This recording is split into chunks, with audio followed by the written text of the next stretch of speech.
Typically on these Wednesday nights, when we offer the guided meditation, we don't do so much chanting. We do a much shorter, succinct chant. And so for those of you who are maybe not familiar with it, it's introducing you to something maybe a bit different.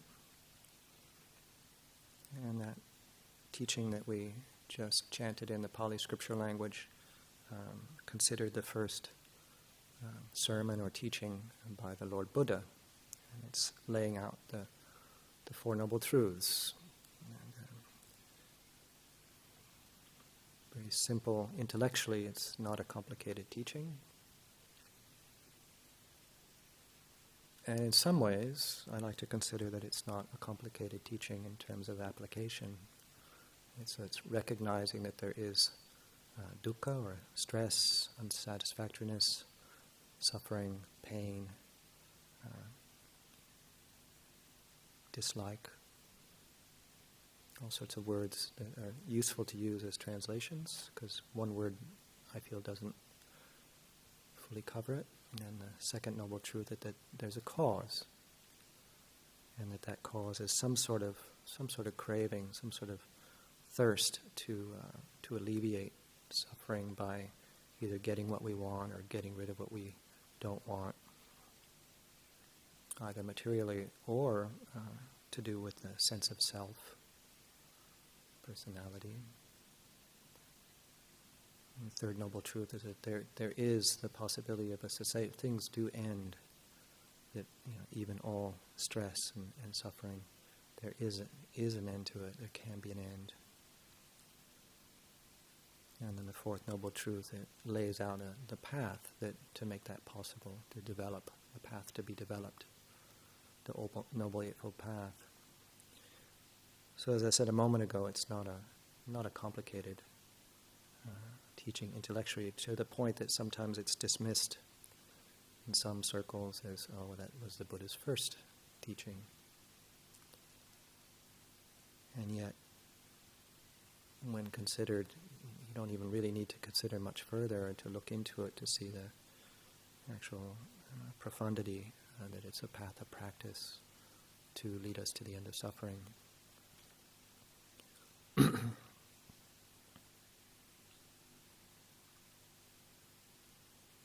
Now, to be able to see those, to be able to actually recognize dukkha or stress or unsatisfactoriness and all of the other aspects, to develop through meditation, to develop that mindfulness, that comprehension, that discernment, to see, well, is there some sort of stress? What is unsatisfactoriness? What is dissatisfaction? What is that? Am I actually experiencing that? And if so, what am I grasping at? What am I craving? And if there is a cessation to it, what does that feel like?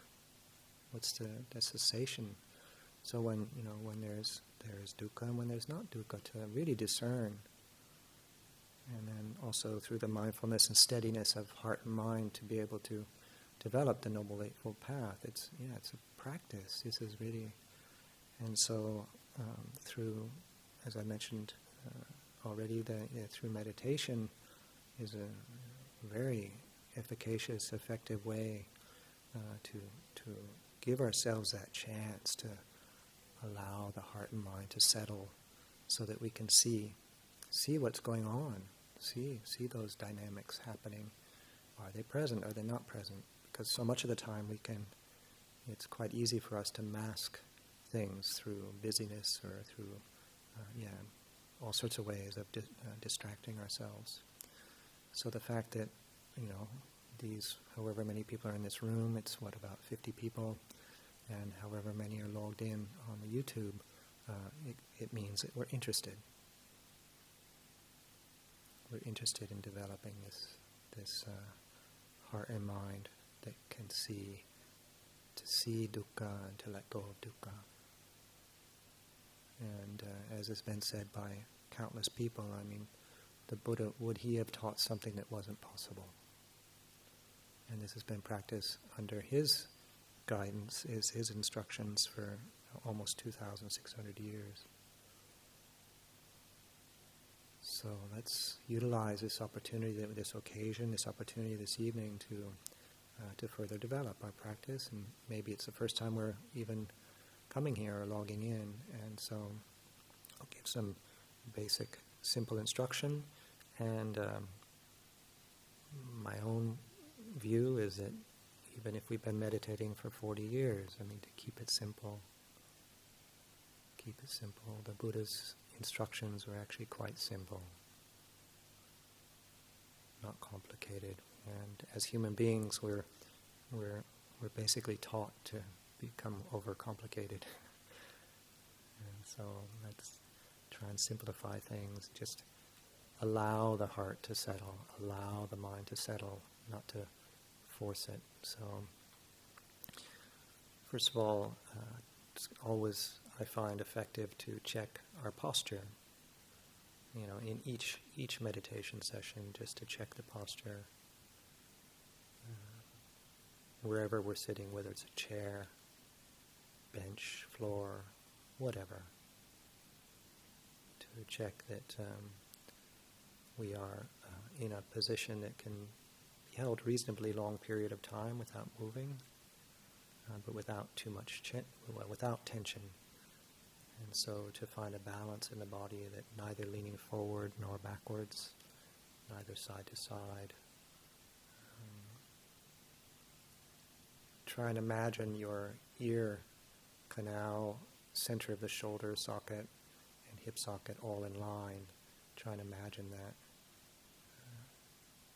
So they're one on top of the other, and then the rest of the body will fall into place usually.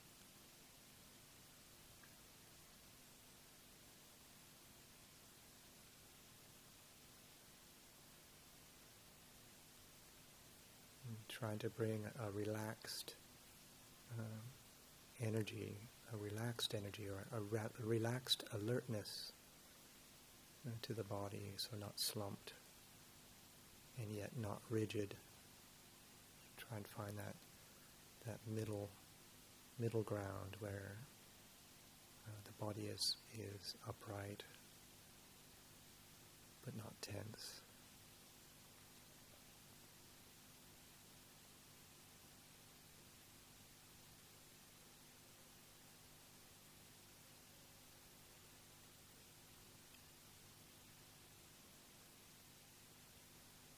In our own time, let's take a couple of minutes to, starting at the crown of the head, at the top of the head, to just gently place our attention, slowly sweep our attention down across the face, all sides, all around the body. Just sweep down, and then check and see if there's any tension. Are we holding any muscles unnecessarily? Relax the face, all around the eyes, cheeks, mouth, and moving down around all sides of the neck, and then slowly through the rest of the torso, right down the arms to the fingertips, down through the hips, legs, right down to the toes. So take our own time to just check and see if we're holding too tightly, and just try and apply enough energy to sustain the posture that we're in.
if our mind wanders during this exercise, it's quite natural. But just whenever we realize we've strayed off the topic, off the exercise, just return to the last part of the body that you remember placing attention on, and then continue again, gently reestablish that mindfulness of body.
We can say that we're sitting still, and on one level we are, and yet is the body completely still?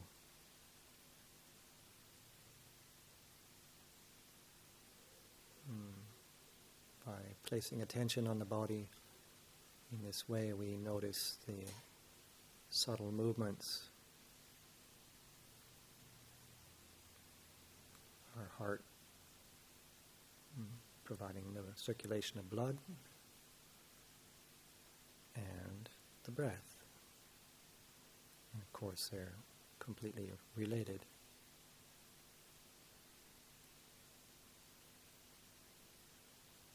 So the body breathing.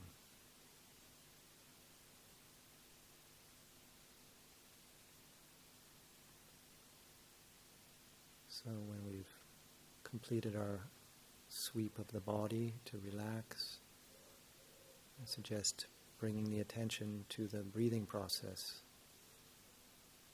of the body, and placing that attention wherever we feel or are able to notice the breath easiest. So whether that's at the nostril or the throat or chest or abdomen, wherever it's most comfortable for us, and establish that as our place of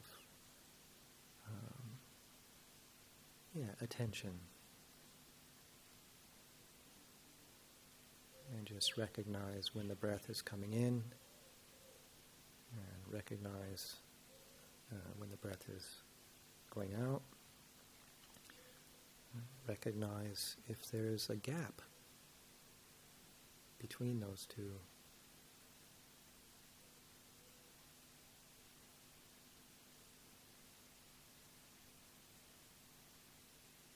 One breath at a time.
establishing a place for our mindfulness, our awareness, our attention. This provides us with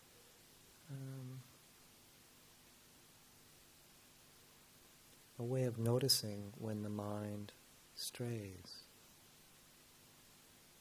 If we haven't established any particular place, it's quite easy to get lost in thinking, caught up, proliferation. So this gives us this opportunity to perhaps notice when the mind has strayed more easily.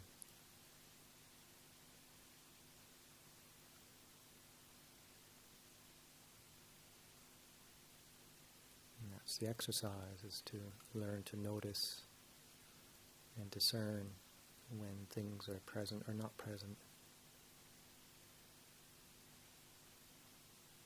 So I suggest that we never feel disheartened when we notice the mind wandered, but to really delight in that you have noticed, that we've noticed, and then just gently return to our object of meditation, which in this case is the breath entering and leaving the body.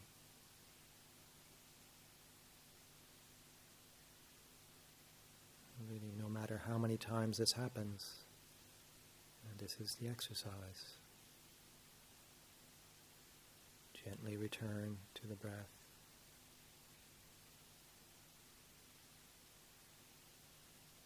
Gently leave aside whatever thought or emotion has come up. Don't try to destroy it. Don't try to obliterate thinking or demonize thinking. But just notice, recognize, and reestablish this gentle attention on the breath.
as we continue to use this opportunity for the heart and mind to perhaps settle a little bit, I'll just add one more simple layer to our attention this evening, as we perhaps are becoming more tuned in with the thinking process arising, if it has, or our emotional world, is to, when something does arise in the mind or heart, to check what's the feeling tone around it, but in the most simplistic way. So is that feeling tone, is it pleasant or is it unpleasant, or is it neither? Is it neither pleasant nor unpleasant, just neutral?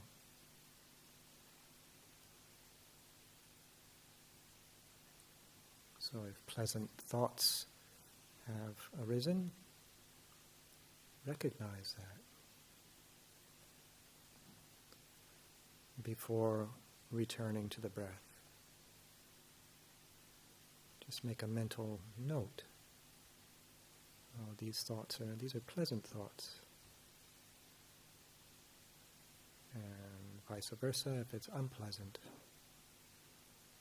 Just without judgment.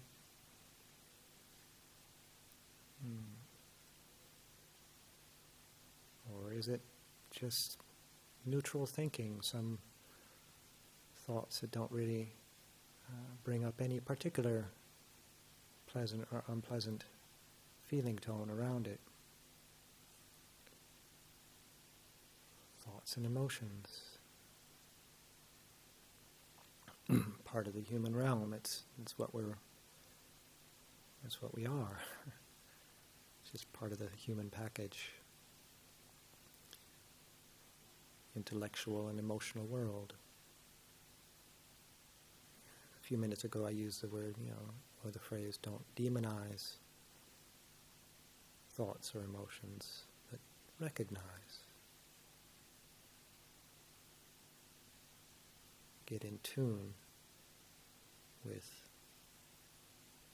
the presence of these things and the feeling tone around them, and then return to the breath.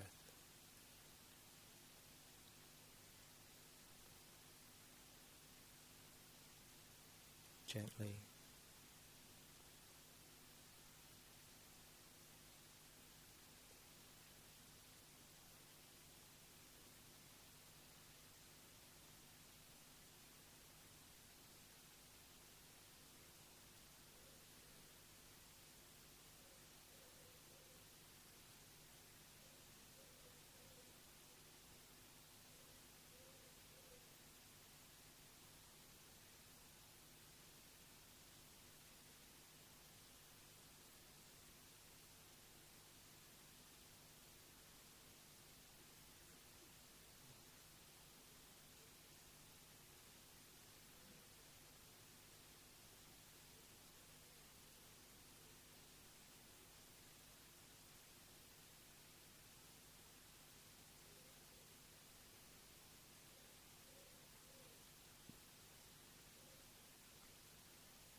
it's easy for us as humans to place expectations on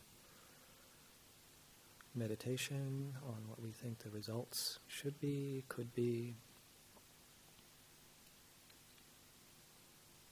We're trained in this from a very young age. Goals and expectations. And just encourage all of us to recognize if we are placing expectations on ourselves, and to question that and just let it be.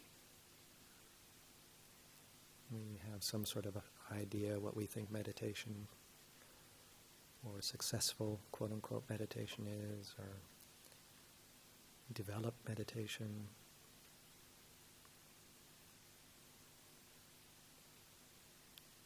And by recognizing those if we are doing that, by recognizing those very thoughts and applying the same practice, okay, what's the feeling tone around that? And just letting it be.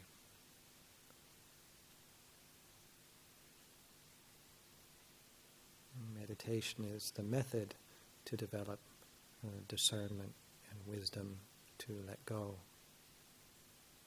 Meditation is not the goal, it's the method. The goal is unconditional peace. And so if we're just placing conditions on ourselves, further conditions by expectations around meditation, that's just another layer of dukkha.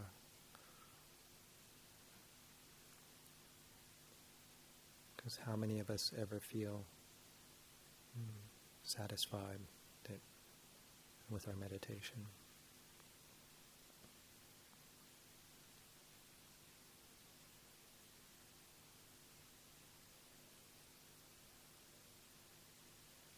So before we conclude this part of the evening, this guided meditation, just encourage all of us to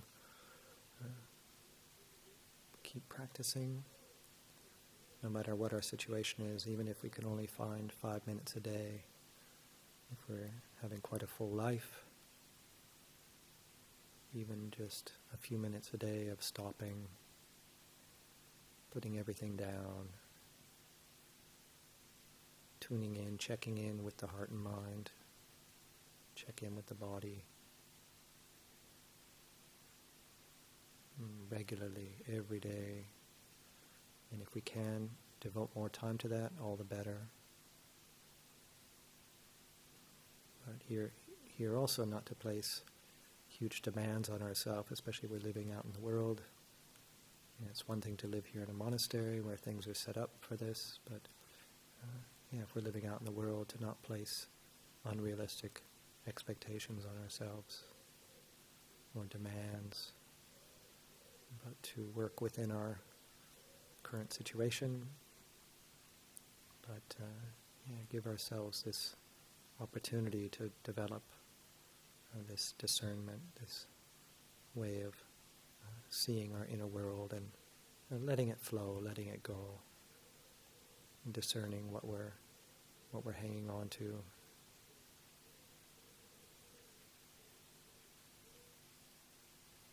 And over time, the fruits of the practice reveal themselves.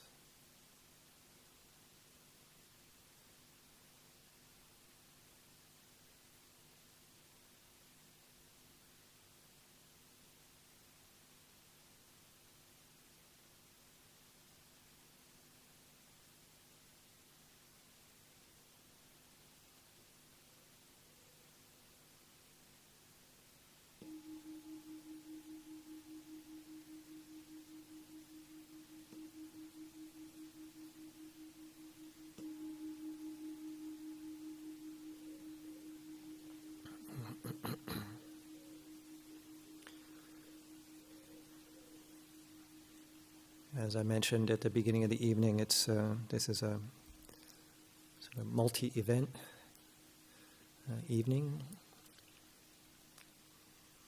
And so I thought I'd change where I'm sitting and offer a reflection. So if we could move the seat down to in between the two Anagarkas, Anagarka Thomas and Anagarka Christopher might want to just spread out a little bit, but if the Dhamma seat could be brought down there in a moment, I don't know if somebody's going to do maybe just hold off a moment. Venerable, maybe just hold off a moment until if there's an invitation. So.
Works.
Namo tassa bhagavato arahato samma sambuddhassa.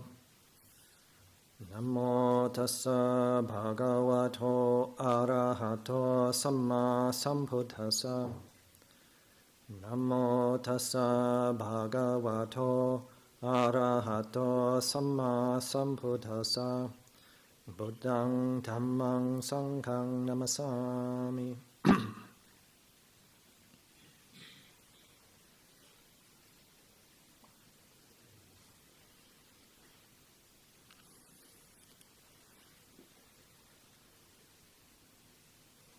Typically on a midweek evening we don't have quite this many people here, and so it's lovely to see that people have been able to come and devote time to coming to the monastery on this special day in our Buddhist calendar.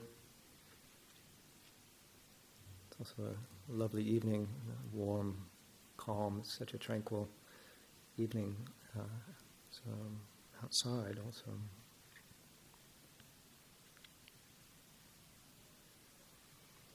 So at the start of the evening, as the guided meditation began, I mentioned the occasion, Āsāḻha Pūjā, and how historically we're taught that it was the full moon of July when the Buddha offered what is considered his first sermon. And for those of us who've been around, how many talks have we heard about the Four Noble Truths? And I remember years ago, and I think I was still in Anagarika in California, and there was a visiting Ajahn from another country, and he says, "Oh, if I hear one more talk about the Four Noble Truths." I don't know how serious he was, but it was just his expression on that particular day, so I don't want to fix it in my mind that that's how he actually felt all the time. But yes, in a way it's easy. You think, oh, I've heard, this is such a simple teaching.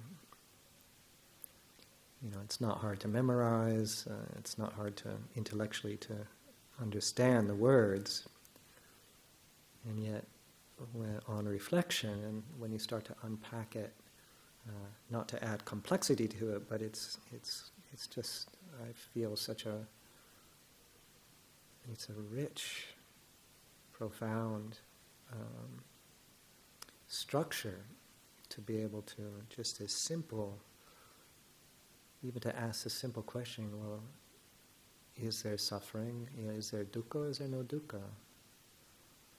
And so as the Buddha famously said, I teach two things, dukkha and the cessation of dukkha.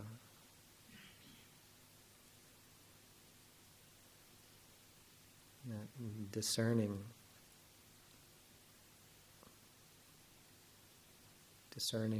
what's what, and when it's there and when it's not there. And one of the reflections I consider myself is that, because there's different ways, as I said earlier, about how to translate that word, and I feel it's really important because there's nuance and there's different ways of approaching it. So to me that, the word pain is different than the word unsatisfactoriness. So something can be incredibly pleasant and yet unsatisfactory. So is it ultimately satisfying? Is there a permanent pleasure? So things might be super pleasant, getting everything we want, but there can still be this dukkha because is it lasting, and how long does it last? Is it permanent? Is there this background stress around trying to keep what's pleasant? Or the slightly more obvious, at least in my own experience, stress of trying to recreate previous experiences of pleasure. We can really easily do this as meditators. You maybe have a quote-unquote good meditation or peaceful meditation or insightful meditation, then the next time you sit down, I'm going to build upon that, or I'm going to recreate that experience. I know for the first few years I was meditating, I was just trying to recreate those initial feelings, just pleasant experiences in meditation. So we can do this on all sorts of levels. It's not just in a worldly sense, but also in our spiritual practice. So this first teaching, it's just to be honest enough to admit that there's dukkha. I remember my first year in the monastery. Again, it was during my anagarika year, and I was getting a bit flustered with the other anagarika. I had some complaint. I don't know. I was trying to ask this person to pay attention to some particular practical thing, and they just looked at me and said, "Are you suffering?" And I was like, "No, I'm not suffering." No. Because my mind wouldn't let me admit, I was embarrassed or whatever I was. I just couldn't. And it wasn't until about 6 hours later when I got to my kutta, I went, yes. But he wasn't there anymore. And so my initial response was to suppress it, repress it, not admit. And so just taking that first noble truth of there is dukkha is to just recognize it.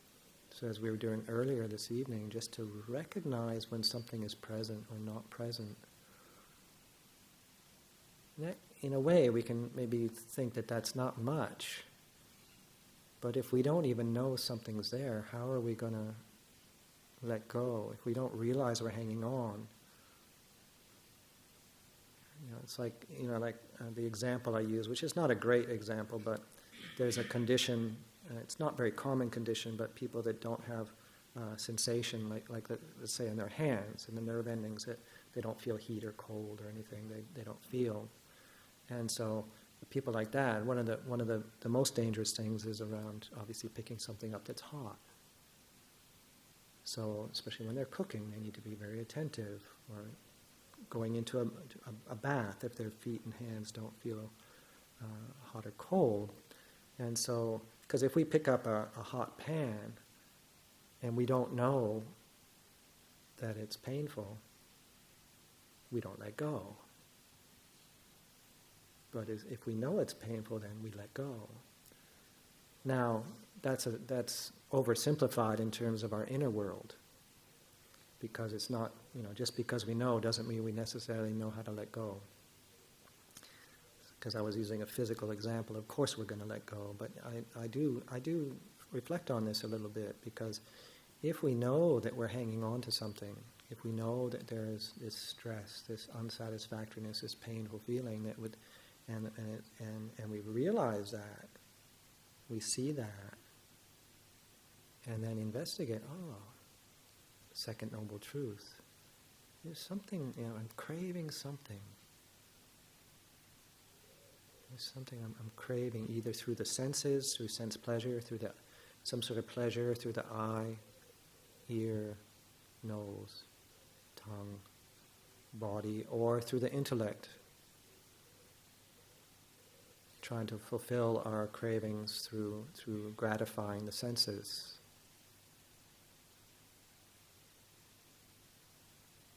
And as many of our dear elders point out and guides, we are sense beings. We are sensitive. We have these six senses.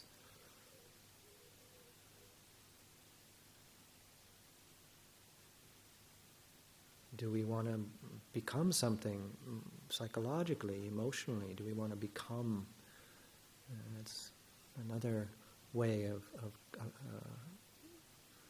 trying to gratify ourselves, to be seen as, to develop some sort of identity, to get something, not just through the six senses, but to try and get some sort of status. To be seen as, form an identity, something we can really, I'm somebody, I'm important. Or the opposite is to get rid of the things we don't like about ourselves. So these are simple ways of looking at these things,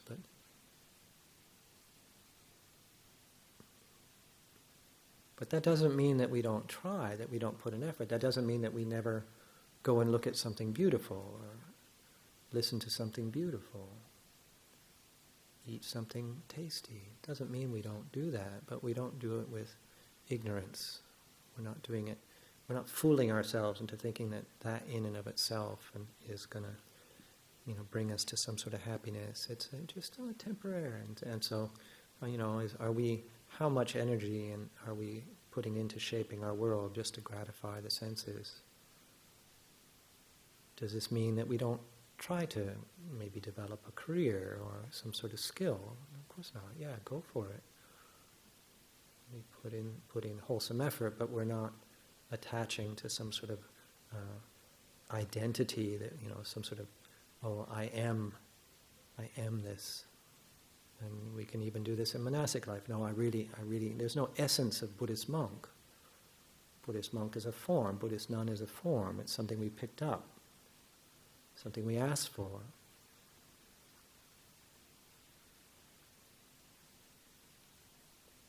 So it's just doing things with clarity of mind and through non-attachment. And if we notice attachment, I see this, I see you. And see that, and by just that mere seeing, take a look at what the result is when we notice ourselves clinging. Just take it, all right. Because when we notice things that we're doing that are unskillful or bringing stress to the system, right then and there we tend to at least let go a little bit, just by the mere seeing, because we're generally wise enough. Where I find is get into trouble is those blind spots when we don't see, and we just keep carrying on over and over and over again. Just keep falling for it. Keep falling into that trap of trying to gratify ourselves and set ourselves up. Get things the way we want it, and really build our little comfort zone, our nest. And what happens when things go wobbly? What happens when our little program gets challenged? And so that's why, for instance, living in community like this is, I find, incredibly helpful. Because we've got, right now we're about 35 people living here. Yes, there are 35 individuals, 35 different personalities, 35 different... We've got probably, I don't know how many different nationalities of people living here. It's really good, and so we're all here for the common reason, to develop peaceful heart and mind. So that's our binding factor, and living on precepts. So we've got an ethical structure, so we can live safely with trust. It's very safe, very it's about as steady as you're going to get, or good as you're going to get in terms of, environment, so that we can investigate Dhamma, reflect on Dhamma. But we also have this opportunity with living with other people to have things not go our way.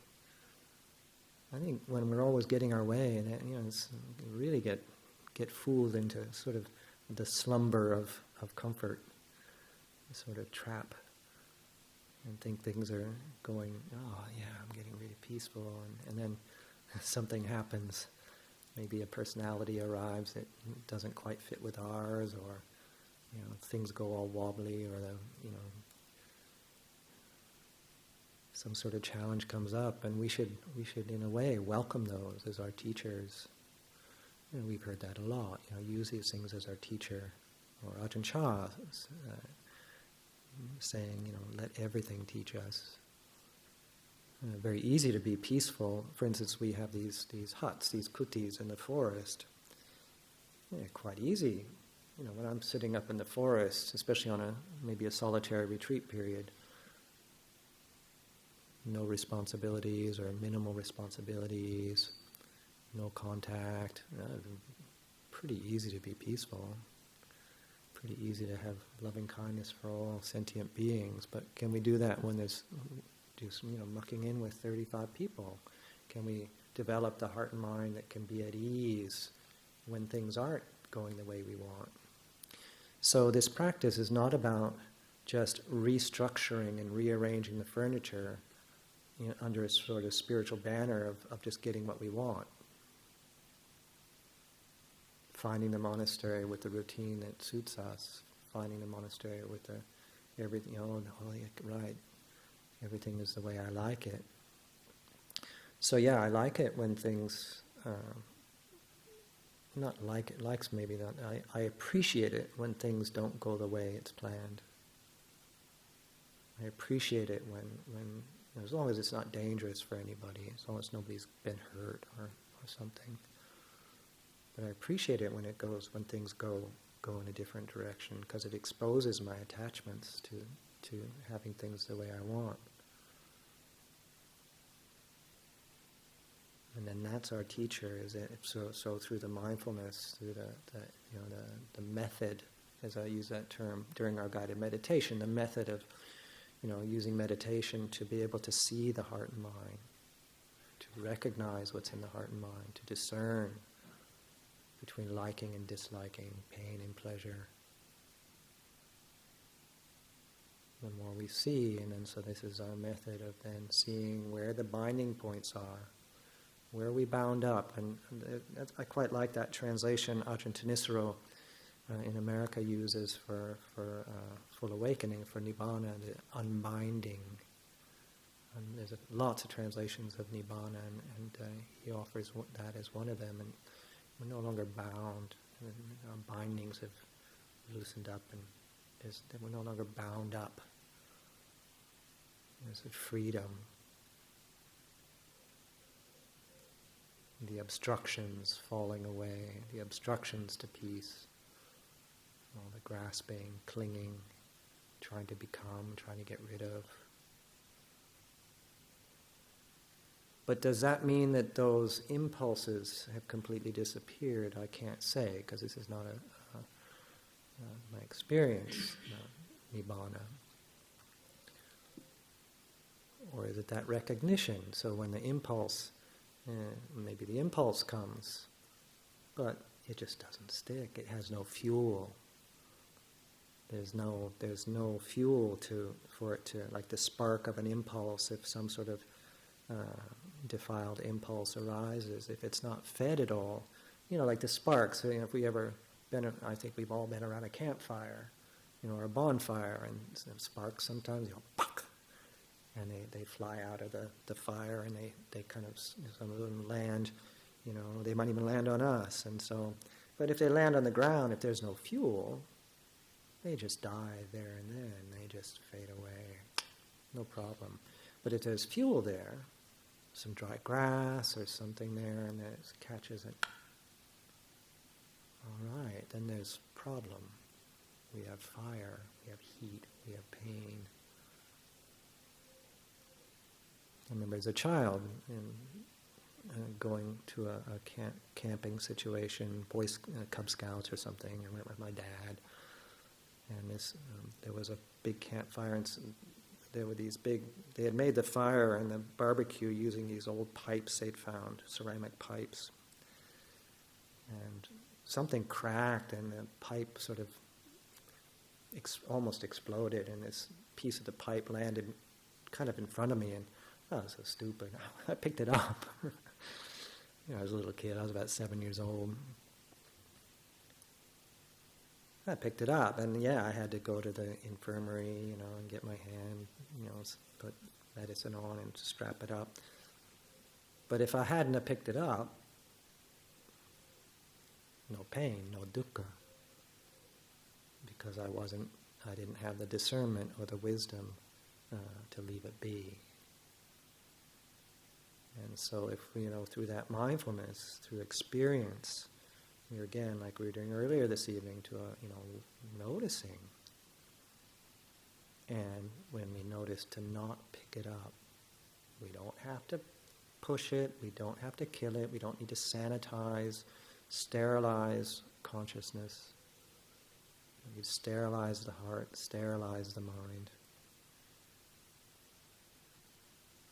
There's that lovely vignette, I think it's lovely, Ajahn Chah, our dear teacher in Thailand who died 30 years ago.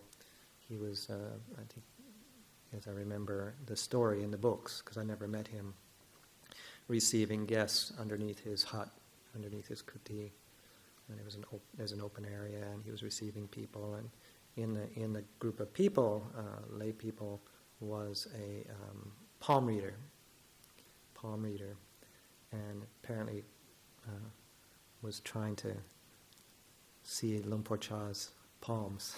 Was very interested to get a glimpse of Lumpur Cha's palms and get a reading on it. And finally, the way I've heard the story is that this palm reader plucked up the courage to ask Lumpur Cha finally to say, "Look, I'm a palm reader. Can I?" He confessed. And apparently Ajahn Chah, kind of with a big smile, went, "Okay," put his hands out. And the palm reader was apparently looking, and then looked up with a slightly concerned look on his face and said to Lumpur Cha something along the lines of, "But Lumpur Cha, this says you have a lot of anger." And Ajahn Chah had this reputation of being, at peace, this wise, peaceful being. And apparently Lumpur Cha kind of looked down and says, "Oh yeah," but he says, "I just don't touch it. I don't pick it up. I don't pick it up." Now what exactly he meant, because I've had different people reflect differently on this, we don't know what exactly he meant and what his exact definition of anger was. But I find it a powerful reflection, and so that's why I use like that simile of the spark or the broken hot piece of pipe, is that, if we don't pick it up, it just cools off there and then. No problem. The impulse is there, or maybe a spark even hits us. Right? Brush it off. Don't clamp don't grab it. Don't squeeze it in between our hand and our arm. No, let it fall off or brush it off, and do that with mindfulness instead of through ignorance. And whether we're living in the monastery or whether we're living, in the broader community, we all have opportunities. Sometimes I remember the first time that I saw a bit of conflict, a little bit of some slight verbal conflict with somebody within a monastery. I was a lay guest, and I was like, wow, they shouldn't have any verbal conflict. This is a monastery. Not realizing that we're all human.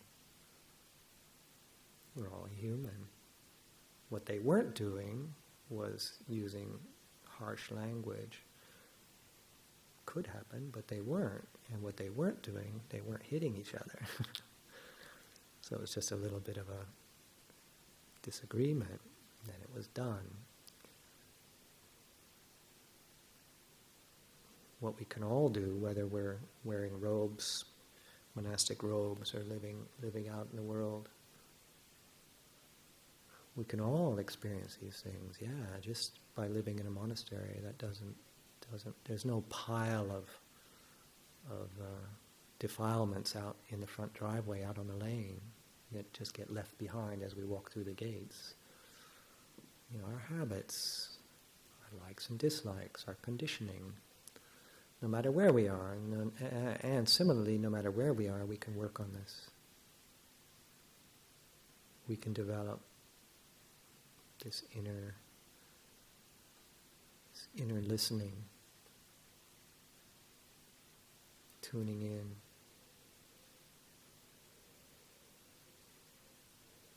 And so over and over again, return to this very simple teaching of the Four Noble Truths. Not just gloss over it, yeah, dukkha, cause of dukkha. No, notice, is there stress? What's our energy like? Like even in the monastery, are we walking really quickly everywhere? Are we rushing here and there?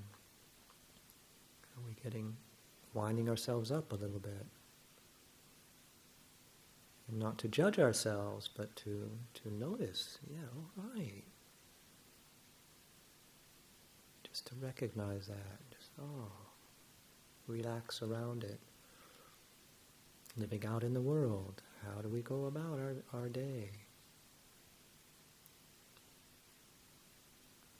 Is there stress or is there no stress? Discern between that. Why am I stressed? Not to psychoanalyze ourselves, that just gets really complicated and probably off the mark. But just find out the basic desire. And sometimes in Buddhism, desire gets, the word in English is used in a pejorative, negative sense, but there is something called wholesome desire. And it's not self-centered. And the wish for, to help ourselves and others, where it's not just getting what we want. There is wholesome desire. But and that has a different word in the Pali language, chanda, whereas the craving is the more unwholesome is tanha, which also translates as thirst. That craving, that thirst. So when we want to get something, when there's that self-centered feeling or the belief that it's gonna do it for us, at least for a while,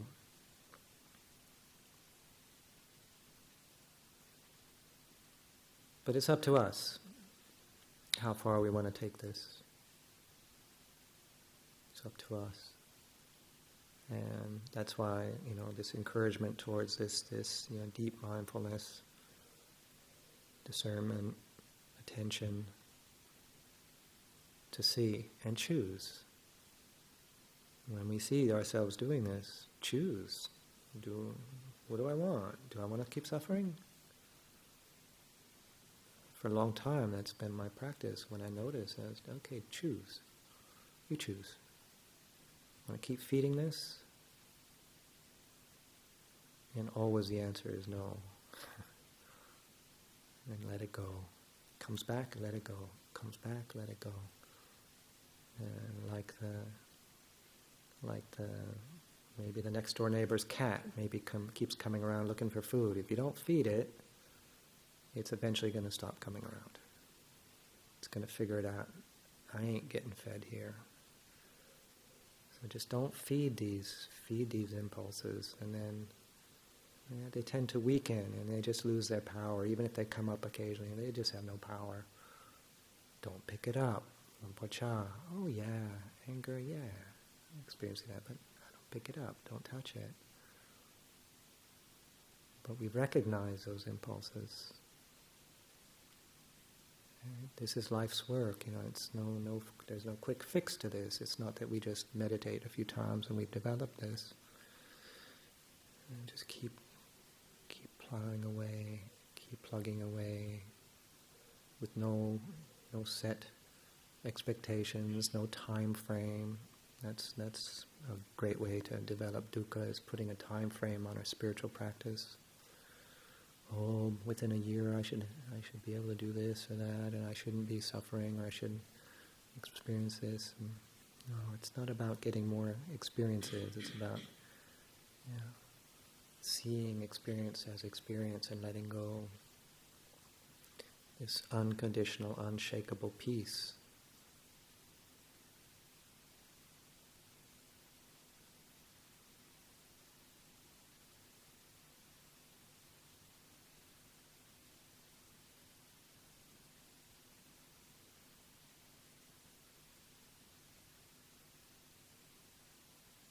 I think I'll leave it there for this evening.